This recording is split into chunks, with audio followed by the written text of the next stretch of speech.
All right, so Kevin, moving along, what about the Petr Yan, Aljamain Sterling fight? Let me skip ahead to the fourth round. Sterling is on his knees. He raises his head. Yan drills him with a knee. How ferocious was that shot, and what was your reaction when you saw it? I literally, at cage side, shrieked out loud. People looked at me, when I did, because I was so stunned that Yan did that.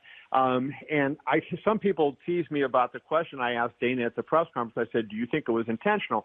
And what I meant was, did he have the intent to foul him?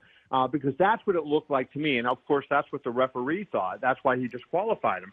And I just felt like, Yan just maybe was frustrated, even though he was coming on in the fight, but I think, he thought that he would dominate Sterling. He wasn't dominating him. Sterling was given as good as he got. It was a hell of a fight. And, there was a Russian reporter from TASS who was sitting behind me, and he said that right before Yan threw the knee, and I didn't know this until after the fights were over, that Yan yelled over to his corner, "Can I knee him?" And the corner said yes. And if that is, in fact, what he said, and I'm just taking that from a Russian reporter who was there, but if, in fact, that's what he said, that's really poor on the corner's part, because how do you not know the rules? And it was clear. There was no question, Jim, that you're not allowed under UFC rules, under unified rules of mixed martial arts, to knee a downed opponent. He had both knees on the ground. He's a downed opponent. He was not eligible to be kneed in the head. He can be kneed in any other part of his body, but not in the head. Yan just totally lost his cool and cost himself his title. I mean, Kevin, if in fact that's true, and that was the advice of the corner, that's probably the worst corner advice ever.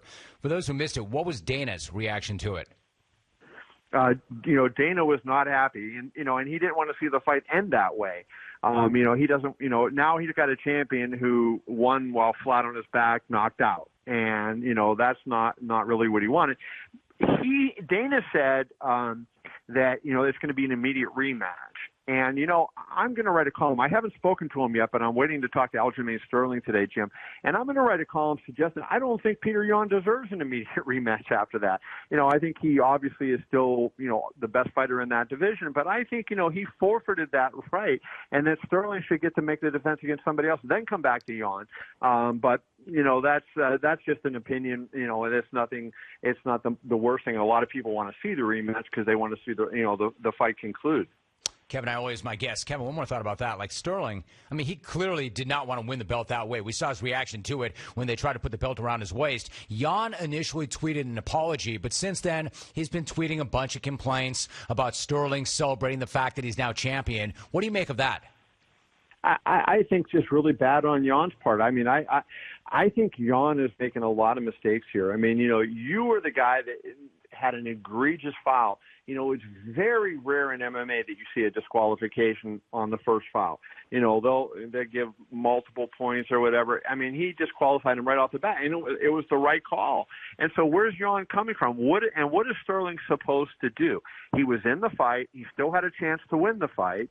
And you know what? It would have been interesting if Sterling could have continued. It would have been a 2-point foul at that point. So now the fight would have been in Sterling's favor. And even if Yan wins the fifth round by a 10-9 margin, it's a draw. So, that would have been, Sterling could have won the title just by if he would have been able to finish. So I just think it's classless on Yan's part. But I also say, hey, you know what? He's a young guy that's frustrated. He lost his title and doesn't really understand why.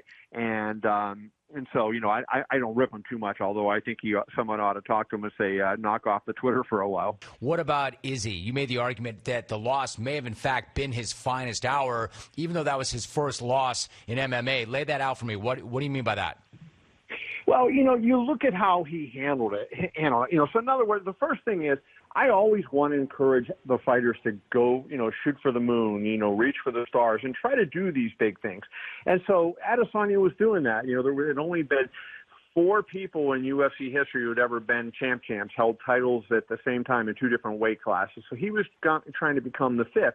And in many ways, his was the toughest challenge because he was trying to do it in the biggest gap there is from middleweight to light heavyweight.